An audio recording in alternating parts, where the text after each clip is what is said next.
Skywalk তৈরি হওয়াটা ঐতিহাসিক ভুল। ওখানে মেট্রোর সঙ্গে কনসাল্ট করা উচিত ছিল এটা তৈরি হওয়ার আগে।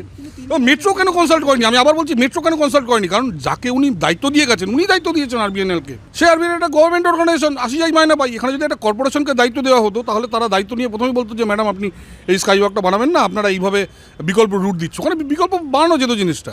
এরাও কোম্পানি এরা দেখেছে ঠিক আছে যেমন চলছে চলুক, একটু টুকটুক করে কচ্ছপের গতিতে চলছে, এরাও এসে অ্যাপ্রোচ করেনি।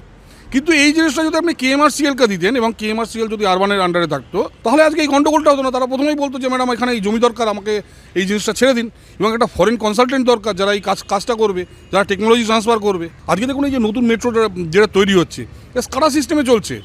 এখানে ড্রাইভার থাকবে না, ড্রাইভার যে লোকটা থাকবে একটা মেনটেন্যান্স অফিসার মাত্র। মেট্রো রেল চলবে, রিমোট কন্ট্রোলে মেট্রো রেল চালানো হবে, কোনো ড্রাইভার থাকবে না।